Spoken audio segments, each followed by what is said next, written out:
जियाउद्दीन हमारे सहयोगी commerce college से हमारे साथ लाइव जुड़ गए। जिया देखिए, सुबह से अनियमितताओं की बातें सामने आ रही थी कॉमर्स कॉलेज में मतगणना के दौरान, लेकिन उसी बीच में आकर के मीडिया के सामने ये बातचीत करना कि एन मोमेंट पर कुछ बदलाव अनयूजुअल तरीके से किए गए। क्या ये काफी है? मुझे लगता नहीं है काफी है, नाकाफी है, लेकिन अब भी बंद दरवाजे के पीछे क्या मतगणना को लेकर अपडेट?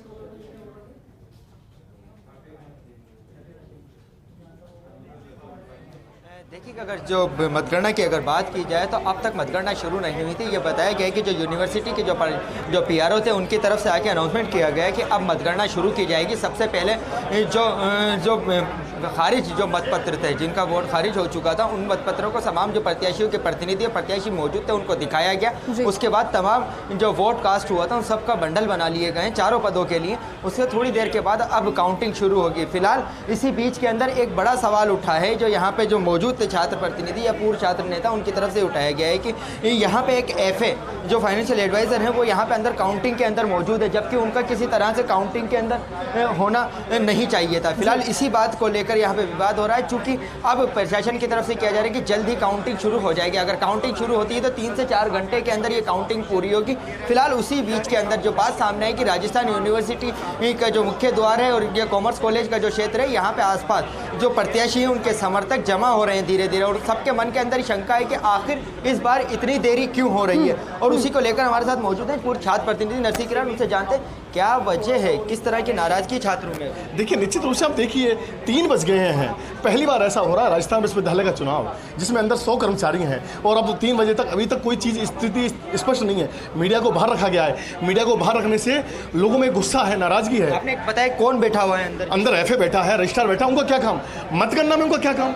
मतगणना तो कर्मचारी कर रहे हैं। उनको अंदर क्यों अंदर आए हैं? वो क्या अपने अंदर भावना लेके आए हैं? वो किसको लाभ पहुंचाने के लिए आए? मैं सरासर प्रशासन से कहना चाहता हूं कि उन दोनों को तुरंत प्रभाव से यहाँ से बाहर निकालना चाहिए और जो न्याय की चीज़ है वो सबके सामने आनी चाहिए। जो भी मतगणना हो रही है, कौन कैंडिडेट आगे कौन पीछे, आपको यहाँ डिस्प्ले लगाना चाहिए था।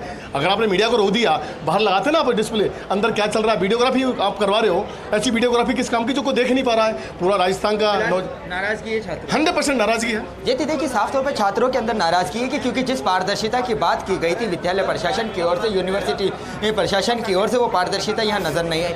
चूँकि शुरुआत से ही ये चुनावी जो प्रक्रिया शुरू हुई थी, चाहे नामांकन की बात हो, मतगणना की बात हो या अलग हो, आरोप प्रत्यारोप लगते रहे यूनिवर्सिटी प्रशासन पे, और नतीजा ये रहा कि ये इतना बढ़ गया कि आज हर कोई, क्योंकि जितने भी अगर बात की जाए प्रदेश भर के सभी तमाम यूनिवर्सिटी और कॉलेजेस के रिजल्ट आ चुके हैं, सबकी निगाहें टिकी हुई राजस्थान यूनिवर्सिटी में, क्योंकि राजस्थान यूनिवर्सिटी का जो छात्र संघ का चुनाव वो अपने आप में अहम होता है, एक राजनीतिक महत्व रखता है। और वजह यह है कि जो 3 प्रत्याशियों की अगर बात कीजिए जिनके बीच के अंदर टक्कर बताई जा रही है, चाहे निर्मल चौधरी हो, रितु बराला हो या निहारिका जोरवाल हो, तीनों एक सॉलिड बैकग्राउंड रखते हैं। उनके पीछे राजनेताओं का सपोर्ट है और कई बड़े राजनेता उनके साथ लगे हुए हैं। चूंकि ऐसे के अंदर सब लोगों को शंका है कि कहीं कुछ अनहोनी ना हो जाए। ऐसे के अंदर जो यूनिवर्सिटी प्रशासन ने जो कदम उठाया उसके ऊपर सवालिया निशान खड़े हुए हैं। देखिए, कहीं ना कहीं राजस्थान यूनिवर्सिटी के इलेक्शन के बाद में जो सभी की निगाहें हैं वो फिलहाल आरयू के रिजल्ट्स को लेकर ही टिकी हुई है। लगातार आगे भी आपसे अपडेट लेते रहेंगे। फिलहाल